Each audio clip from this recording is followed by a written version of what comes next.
Good afternoon, everyone. My name is Maxim Fields, and I am an instructor with the Perecon Institute for the study of personal finance and economics. And I'm here with a wonderful and special guest, also an instructor, and we'll get to him in just a moment. I want to thank the Women of Prominence for this broadcast and their commitment to the community. We want to start today talking about your money, but in a different way than you're used to hearing about. We're going to talk about money from the perspective of T.R.A.P.S. T.R.A.P.S is an acronym for talents, resources, abilities, and passions. These talents, resources, abilities, and passions are leading you down a path to your success, meaning they're leading you to becoming the solution to a need or the salvation of a soul, even if that soul is a nation, such as in Nelson Mandela's case or Gandhi's case or Martin Luther King's case. What we're going to talk about is the reason for you accumulating wealth. So I want to introduce to you Gregory M. Rhea, who is an instructor at the Perecon Institute and who is my friend for many, many years. Mr. Rhea, would you say hello to our viewing fans, please? Good afternoon, and hello. And Maxim, I thank you for the introduction. You know, as we delve into finance from a personal perspective, as you know, cumulatively we probably have over 40, maybe 50 years of financial services experience between the two of us. From everything from selling stock, bonds, and mutual funds as being licensed securities professionals carrying 763s down to the day when they used to send you a consumer small finance guaranteed loan for $1,500 and we would process those and hand check your T.R.A.P.S. Right. To make sure that you actually did qualify. And everything in between over the last few decades. But today, money is different. Yes. Way different. The way people look at it, the way we were taught to first handle it and first budget it and first keep it aside and save it. Right. To where today, most people don't even have a savings account. I'm going to stop you. I'm not going to be nice to Greg today, folks, because Greg has said Gregory, by the way. Gregory, thank you for correcting me. All right, so Gregory has had decades of experience in the financial service world. He has money, so I'm not going to be nice to him, all right? Gregory, you made a point, though, and that was that people don't have adequate money. I read an article in Forbes just recently. You can go to Forbes.com and look it up for yourself. The article said that out of about 60% of Americans don't even have $1,000 in emergency savings. Now you think about that. You have 110 million working Americans, and out of 110 million people that are working, not 60% of them have $1,000 in cash saved up to their name. That boggles my mind. And mine as well, especially when we came out of high school. They said at that point, approximately, if you had a degree, you'd make about $1.2 million in your lifetime. Right. If you didn't have a degree, you'd make between $970,000, $980,000, if I remember the statistics, in a lifetime. And yet in that lifetime, and if we're talking about baby boomers or even millennials that have been working for some years now, right, that you're saying that 60% of people in America don't have at least $1,000 in cash. I didn't say that. Saved up. See, that's why I said I'm not going to be nice to you. I didn't say that. Forbes said that. Okay. Okay. I sit corrected. But you know why that is, though, Maxim? And we've looked at this from many different angles. We see it's that way because if you don't really know why you're making money, if you don't really understand the purpose behind the money that you make, then why would you even set it aside, budget it, save it, or even let it work for you instead of you working for it. Absolutely. And so this show is about the reason. So we talk about TRAPS. TRAPS, we said, is an acronym for talents, resources, abilities, and passions that lead you to becoming the solution to a problem or the salvation of a soul. So let's talk about talents. What, in your opinion, Gregory, is a talent? I mean, just a simple understanding of a talent would be something that I'm able to do, and I'm able to do it easily because it's something that I was born with the ability to do. For instance, my sister-in-law, my former sister-in-law, she can paint. I mean, she can look at a portrait and she can take sketching materials and literally on a wall, and she can create what's in her other hand. I mean, that's an incredible talent.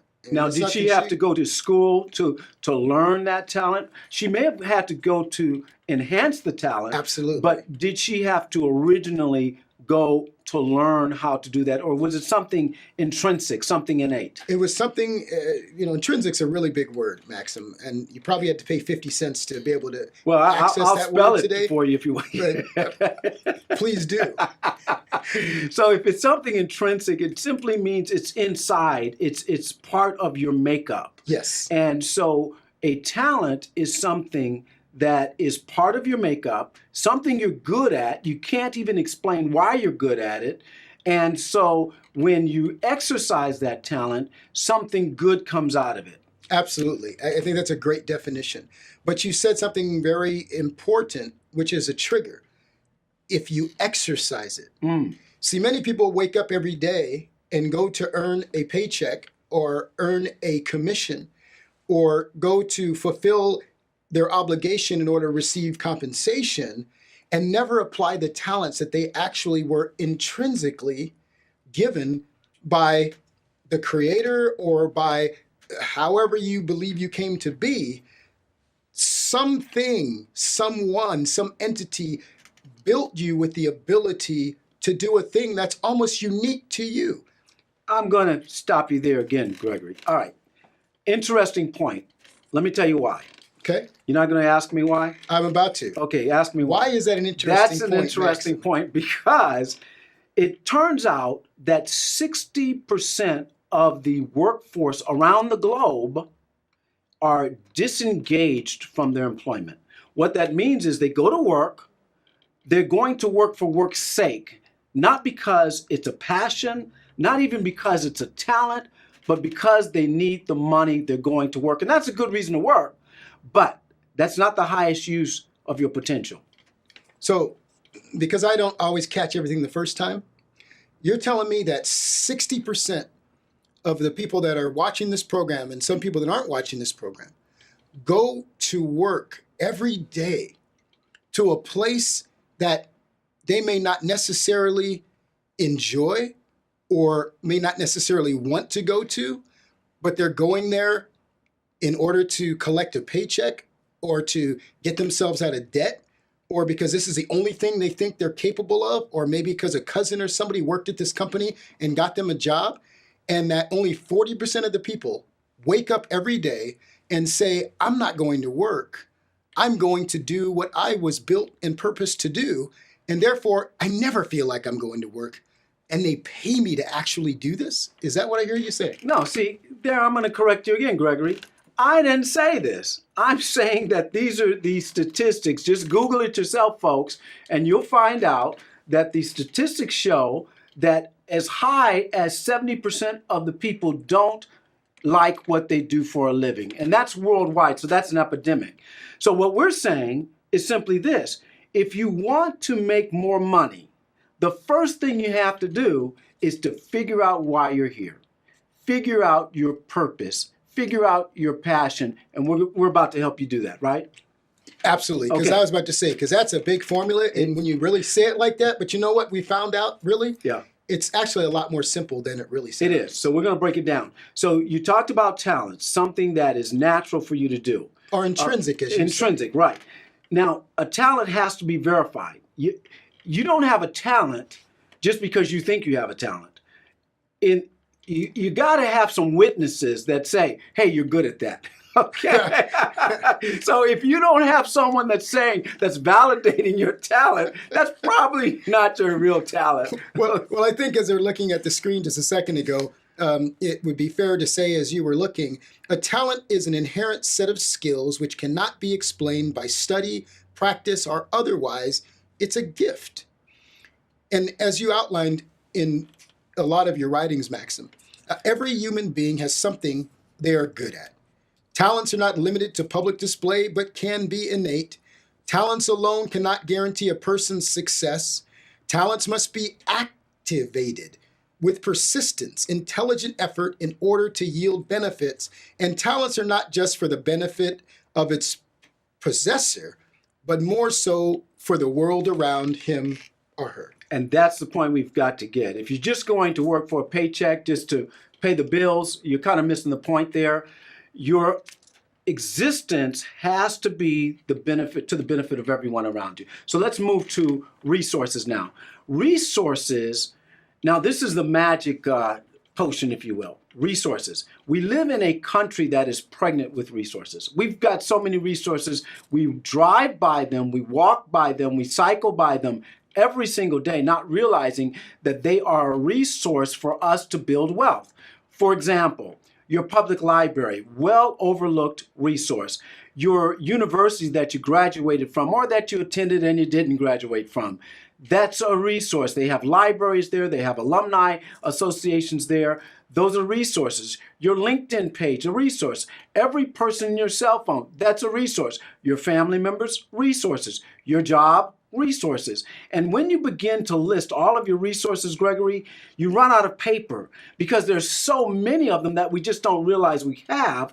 No one has actually brought it to our attention that that's a resource. You've got a laptop, you've got a tablet, you've got a cell phone, you've got Wi-Fi, you've got cable. All of these are resources that you can employ for the building of your business. Case in point, how many businesses, Gregory, do you think got started in someone's spare bedroom or in someone's garage and became multi-billion-dollar businesses? I know you didn't just set me up to say Michael Dell or Bill Gates. Set up from the garage and you used the bedroom. I told you I wasn't going to be nice. Yes, you did. And how often that is so true. But in the case today, I can't even imagine how many businesses were started that way, because I know a business that I was involved in many, many years ago when I was younger was started just that way. It was an idea, a thought. We were sitting around in the garage. We were talking some things through. And one of us said, well, why don't we do something about that? Why don't we actually apply? And that's back when I was in a lot more fit shape than I am today. You look pretty good, though, for your age. Well, thank you. And the for your age part, though, I'll hold you to that later when we're finished with the taping.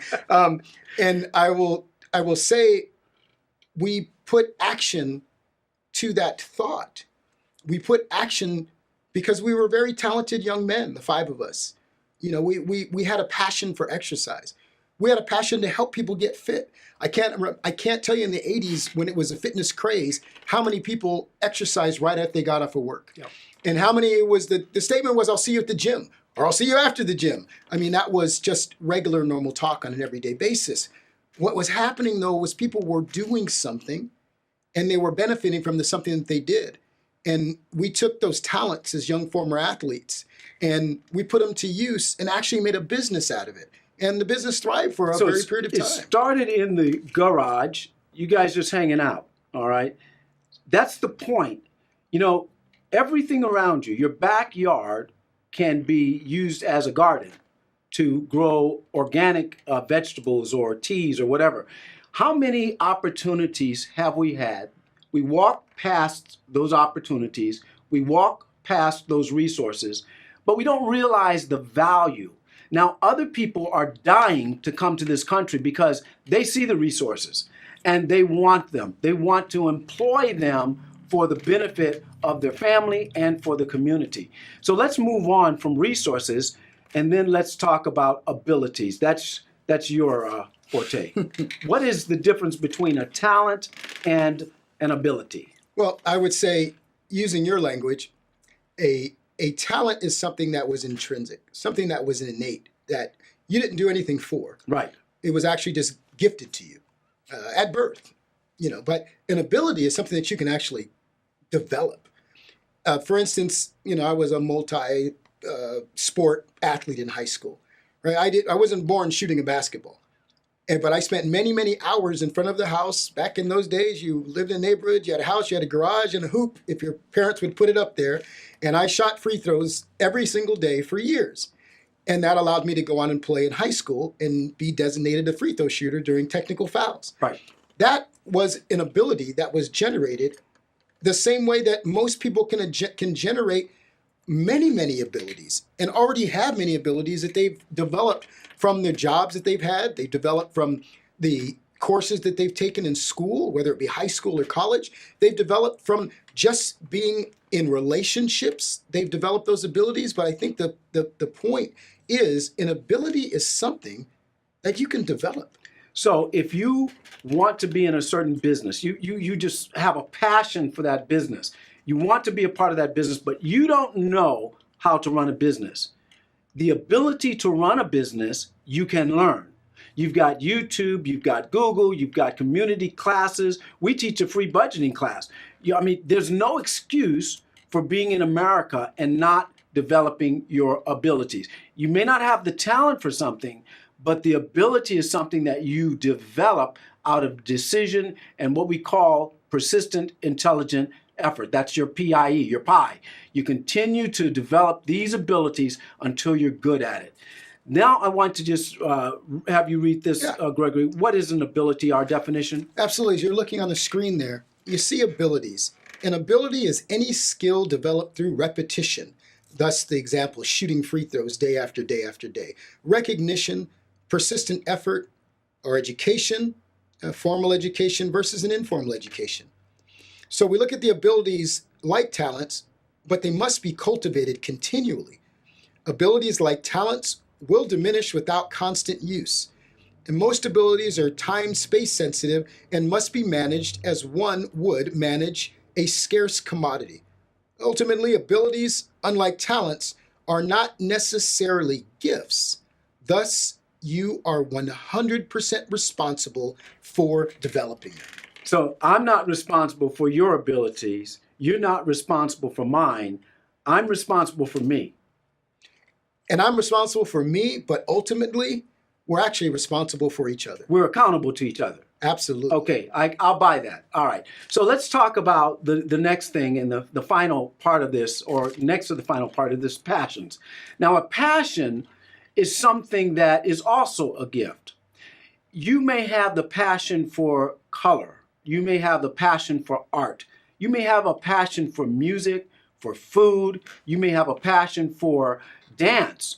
You may have the passion for computer coding. You may have a passion to play computer games. You may have a passion for learning. All of these are something that you really can't explain why you just want to do it. And in fact, if you could get paid to do it, you'd do it all day long and all night long for that matter. But a passion is also a gift. That's the thing to remember. So about passions, I want to read this to you off the screen. Passions have been defined as a strong, very strong, barely controllable emotion or urge. But they are much more than that. Passions are inexplicable gravitations toward an object, a concept, an ideal, an individual, or an entity. Passions may or may not be rational or easily explained. Passions most often are positive, that's guided by love, but can also be negative, guided by fear. Passions can be pure, that's without any malintent, or they can be corrupted. Corrupted passions will ultimately destroy its possessor. And that's really important for us to understand. It's important for our audience to understand, Gregory, because listen, I may have a passion for art, but that doesn't give me the right to steal it. I may have a passion for kids, but that does not give me the right to be inappropriate around them. I may have a passion for food, but it doesn't give me a license to eat everything in sight and ruin my health. So a passion must be tempered with self-control. I see what you're saying. And what comes to an example quickly here is my daughter, who at 13 months began in the entertainment industry, as a model. And today she's an actor. Just before we came here today, I was taking her to a callback for an opportunity for a movie. She doesn't know why she's loved that, but she's extremely passionate about it. She reads as whatever she can get her hands on, and has since she was able to read, 2 or 3 years old. And she's passionate about that. And now she is becoming a writer, and she wants to be a script writer, and she wants to be able to write as you have written scripts and write movies and the such. She's passionate about it. She loves to do it, and you don't have to say, go and do this, sweetheart. Right. She wants to because it's just innately a part of her. Here's what I like about what you just said, Gregory. She's passionate about it, so she reads, she studies. See, you can have a passion, but unless you apply persistent, intelligent effort, unless you're studying to make that passion the best that you can possibly be, add that to your abilities, add that to your talents, and there's going to be something that's almost, I say, mystical, magical that happens, but it's actually really spiritual, because your talents, resources, and abilities and your passions all are leading you down a path. And it takes some skill and some self-evaluation to determine where that path is.